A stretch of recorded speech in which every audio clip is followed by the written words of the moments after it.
Good morning once again, Mr. President, and the esteemed members of the tribunal. It is an honor to appear before you on behalf of the Republic of Rwanda. Let me begin by saying that Rwanda has a deep connection to the plight of those seeking safety and security in a new land. Many Rwandans have experienced what it means to be displaced. It is this collective experience which has shaped the Rwanda's government policy on migration and asylum. Rwanda is proud to host a significant refugee population. The UNHCR has over 130,000 refugees and asylum seekers registered with it in Rwanda. Rwanda has a strong record of welcoming and hosting refugees and asylum seekers from around the world, from neighboring countries such as the Democratic Republic of Congo, Burundi, and to countries even further away from Rwanda, such as Afghanistan, Libya, and Sudan. Let me give you an example, Mr. President, members of the tribunal. As recently as last month, Rwanda received a further 164 asylum seekers from Libya on the basis of an agreement Rwanda has with the UNHCR to alleviate the plight of asylum seekers in the country. Rwanda has long been ambitious with its refugee policies, and Rwanda firmly believes that refugees make social, cultural, and economic contributions to the societies in which they integrate, if they are allowed to do so. In May 2021, the UNHCR and Rwanda adopted a joint strategy on the economic inclusion of refugees and host communities in Rwanda. The philosophy underpinning this strategy is that the presence of refugees can be used as a catalyst for the economic development of both the refugees and the host communities. This is in contrast to the usual approach of warehousing refugees, which marginalizes them from their host communities and leaves them almost entirely dependent on humanitarian assistance for their livelihood.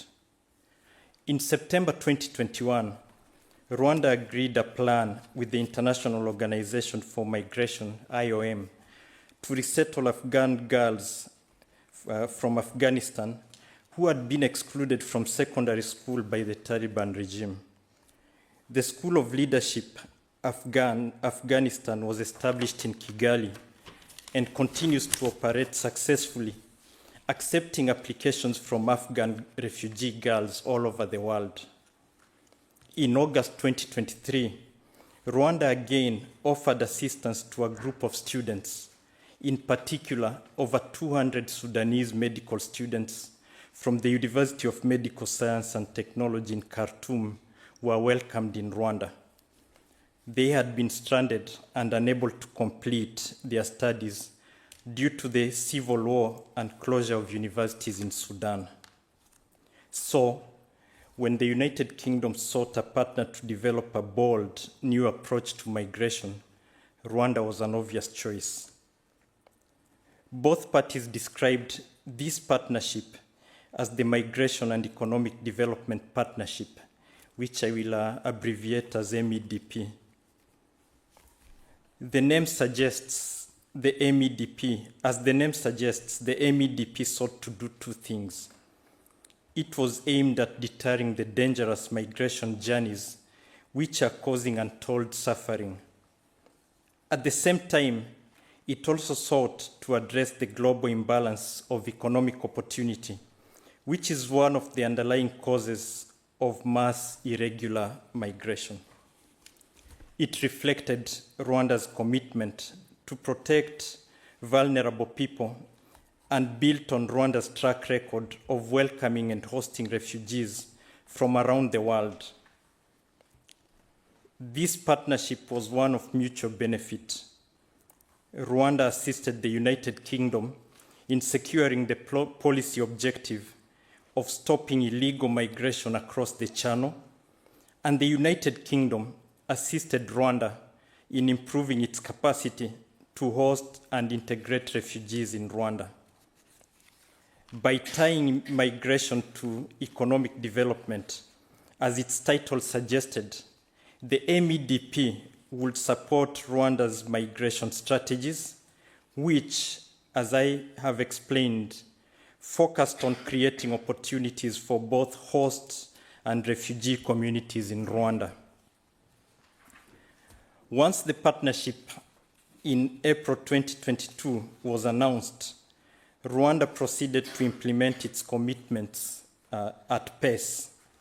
By way of illustration, Rwanda embarked upon significant constitutional, legislative, and administrative reforms to enable the implementation of the MEDP. It passed legislation.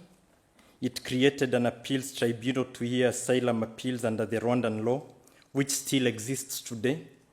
It created at least 12 ministerial and administrative structures to deal with the MEDP. Rwanda also prepared reception facilities for the incoming refugees and incurred significant costs in doing so. As part of the partnership, the parties established a program which is the Economic Transformation and Integration Fund, or the ETIF, as I will abbreviate it going forward. The funds committed under its auspices were intended to support, and I quote here, sustainable and inclusive economic growth within Rwanda, unquote.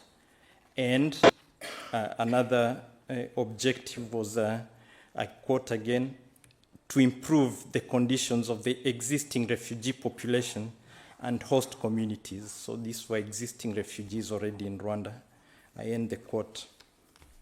They were originally paid under a non-binding April 2022 exchange of notes, and once the MOU establishing the MEDP was upgraded to a binding treaty, a binding exchange of notes followed in June 2024. It was this exchange that gave rise to what Rwanda has described as the 2024 financial note, under which the United Kingdom undertook to pay £50 million in the ETIF funds in April 2025 and a further £50 million in April 2026. Shortly after the 2024 financial note was agreed, however, there was a change of government in the United Kingdom. The new Prime Minister declared the Rwanda scheme to be dead and buried on his first full day in office. The United Kingdom did not do Rwanda a courtesy of informing it in advance. Instead, Rwanda was left to read about these developments in the media.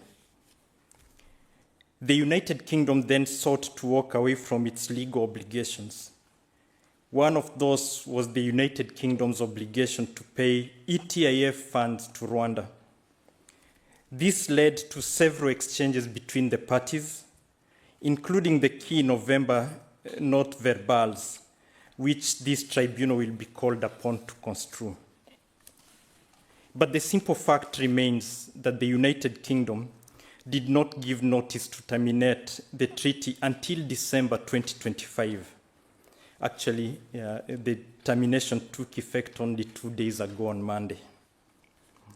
The MEDP was in force for just 2 months under the previous British government, and the finance note for just over 2 weeks. Both of these binding legal instruments have been in force for over 18 months under the British government that won the elections in July 2024. Whatever assessment that British government made of its policy interests, the obligations by which they have chosen to remain bound must be honored. Rwanda's case is straightforward. The United Kingdom may well have wished Rwanda to forego significant sums of money. The parties may well have had discussions on this matter, but Rwanda, ultimately chose to provide not to provide its consent to the United Kingdom's proposal. It did so in very clear terms by refusing to accept the language of agreement in the UK's draft initiating note, and by omitting any language from the reply note that could have indicated consent to be bound. The position would have been clear to the United Kingdom as it was clear to Rwanda. The payment of the ETIF fund is not the only obligation that the United Kingdom has sought to avoid after its change of government. The United Kingdom has also sought to avoid the resettlement of vulnerable refugees from Rwanda under Article 19 of the MEDP. In March 2025, Rwanda invited the Joint Committee comprised of Rwanda and British representatives to urgently finalize arrangements for the resettlement of refugees in the United Kingdom, noting that the United Kingdom had failed to take action to fulfill its obligations. As the tribunal will see, the United Kingdom response was to refer to its intended termination of the agreement, making it clear that it was going to take no steps to perform any of its obligations in view of its intentions.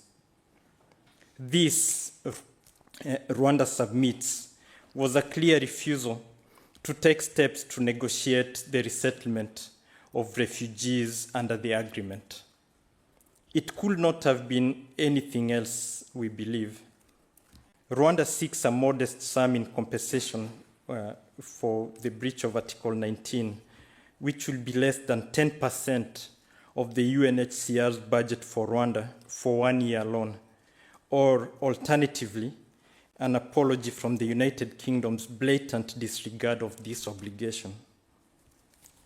Rwanda regrets that it has been necessary to commence this arbitration. At all times, Rwanda has sought to perform its obligations under the MEDP in good faith, in the spirit of the partnership that had always characterized the parties' cooperation on the issue of illegal migration. However, the United Kingdom's intransigence on the two issues that I have outlined has left Rwanda with no other choice to vindicate its rights and secure the substantial sums of money of which Rwanda has been deprived. Rwanda has enormous faith in this tribunal to reach the right legal result. Whatever the outcome, Rwanda remains to finding solutions to global migration crisis, including providing safety, dignity, and opportunity to refugees and migrants who come to our country. Mr. President, members of the tribunal, this concludes my remarks, and I now invite you to give the floor to Lord Verdiram to continue the remarks. Thank you very much.